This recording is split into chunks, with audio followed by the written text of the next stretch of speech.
13 nights. 13 consecutive nights of American bombs falling on Iranian soil.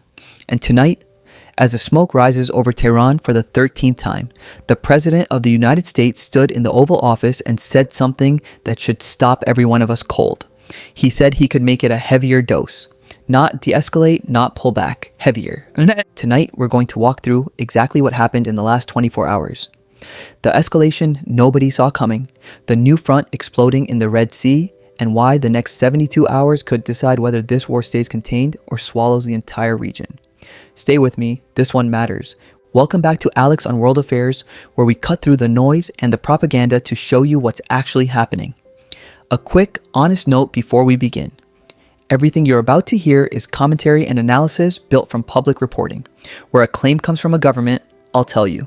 Where it's independently confirmed, I'll tell you that too, because you deserve the difference. Let's get into it. Let's start with the single most important thing said today. President Trump met with his top advisors and cabinet officials at the White House on Friday.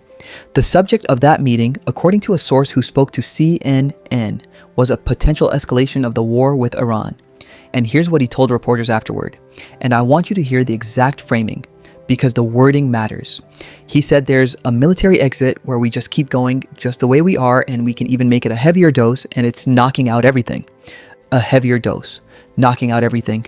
Then, in almost the same breath, he pivoted and said, Iran is now by far the most serious that we've seen at the negotiating table. He named Vice President J.D. Vance and Secretary of State Marco Rubio as being involved in the talks.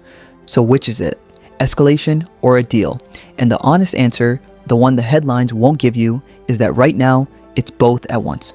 The United States is bombing and negotiating simultaneously. Trump himself said he's in no hurry to close a deal before the November midterms, telling reporters we have to do it right.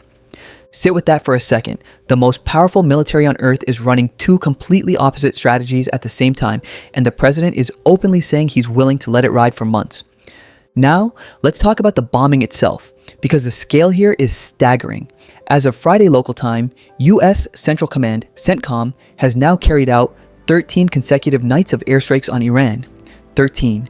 This isn't a single retaliatory strike. This is a sustained night after night campaign. CENTCOM says these strikes have hit Iranian military operations centers, maritime capabilities, aircraft hangars, drone storage facilities, coastal surveillance sites, air defense assets, and military logistics infrastructure. The stated goal, according to the U.S. military, is to degrade Iran's control over the Strait of Hormuz, that narrow, vital shipping channel that a huge share of the world's oil passes through. Now, here's the reality check. Iran's government says roughly 3,000 people have been killed in this war. Many of them, they claim, civilians. Iran's health ministry says U.S. strikes have killed at least 53 people since July 6th alone, with nearly 600 injured. I need to be clear with you, those are Iranian government figures. We cannot independently verify them, and wartime casualty numbers from any government on any side are almost always contested. But even Western reporting confirms this is a heavy, sustained bombing campaign with a real and rising human cost.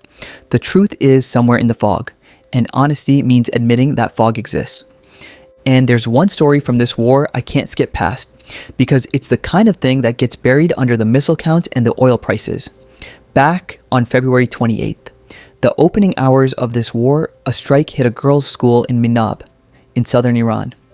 Iran says 168 students and teachers were killed. At least 120 of them were children. Here's where it gets complicated and where I owe you the full picture. President Trump has said it may never be known who was at fault. The U.S. military says it is investigating and has not released its findings. But independent investigators, including the research group Forensic Architecture, based at Goldsmiths, University of London, working with Sky News, concluded that U.S. weapons apparently aimed at a nearby military compound destroyed the school. Just this week, nearly 5 months later, Iran buried more remains from that strike, body fragments of 32 victims, finally identified through DNA testing, tiny children, pieced back together after months. I'm not telling you this to inflame you. I'm telling you because when we talk about 13 nights of strikes as a statistic, this is what's underneath the statistic. Real families, real children. That's the weight of what we're discussing tonight. Now let's turn to the map because this war is no longer confined to Iran.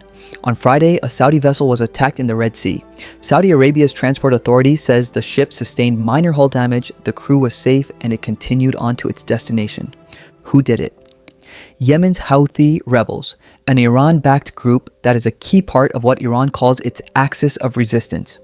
The Houthis have declared a maritime blockade on Saudi shipping in the Red Sea. And Saudi Arabia hit back hard. The Saudi-led coalition launched airstrikes on what it called Houthi targets in the port city of Hodeidah in Yemen. They called it a proportionate military response and warned the Houthis would be met without leniency.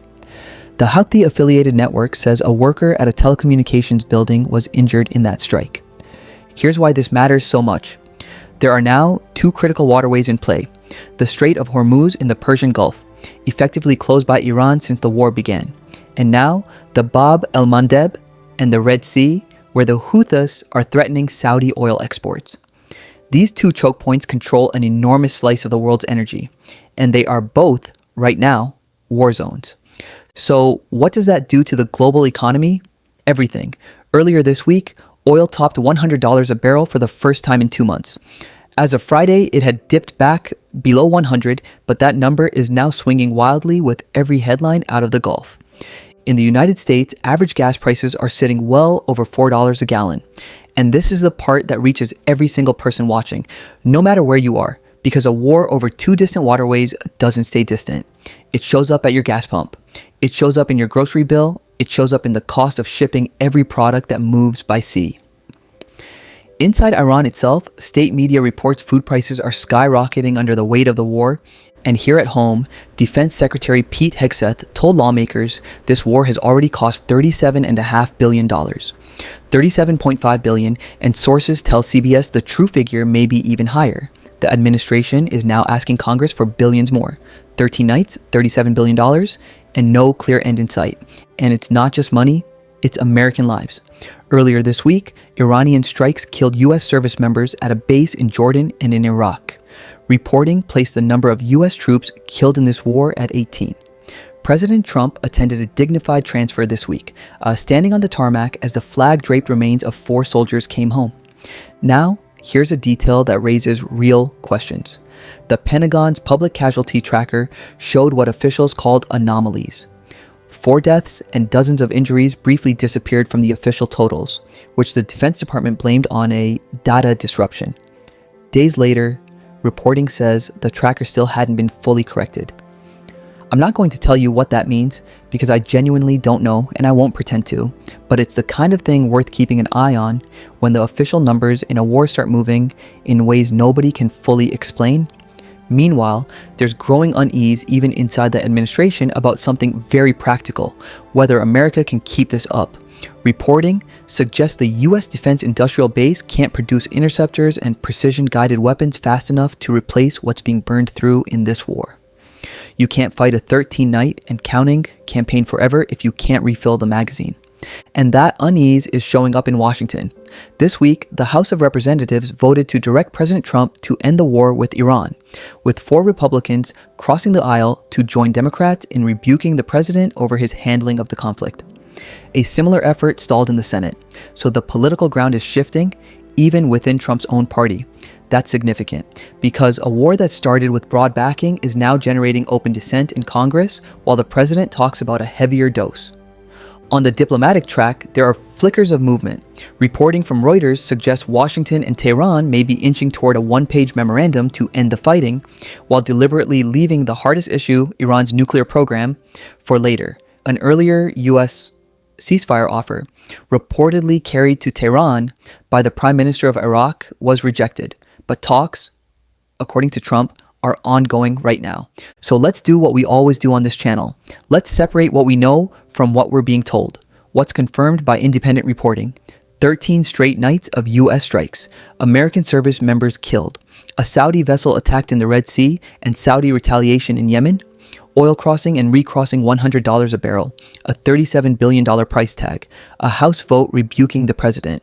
Talks happening in parallel with the bombing. What comes from governments and should be treated with caution? The specific casualty figures inside Iran. Those are Iranian government numbers. claims about who's winning, claims about who's more serious at the table. Every party in this war has a reason to shape the story. And what we genuinely don't know, whether this ends in a deal or a wider war, what that Pentagon data disruption actually was, and whether a heavier dose is a real plan or a negotiating threat designed to be heard in Tehran. That gap between what's proven, what's claimed, and what's unknown is the story. Anyone who tells you they know exactly how this ends is selling you something. So where does that leave us tonight? A war on its 13th night. A president openly weighing whether to escalate or negotiate and refusing to choose. A new front burning in the Red Sea. Oil markets on a knife's edge. American families burying their sons and daughters. And a Congress that's starting, quietly, to push back. The next few days matter enormously. Watch for 3 things. Whether the strikes continue past night 13, whether that one-page ceasefire memo goes anywhere, and whether the Red Sea front widens or cools. I'll be following every bit of it, and I'll break it down for you the moment it moves. If this helped you understand what's really happening, not the panic, not the propaganda, but the actual picture, do me a favor and subscribe. It genuinely helps this channel reach more people who want the truth straight. I'm Alex, thank you for watching, and I'll see you on the next one. Stay informed, stay grounded, and take care of each other.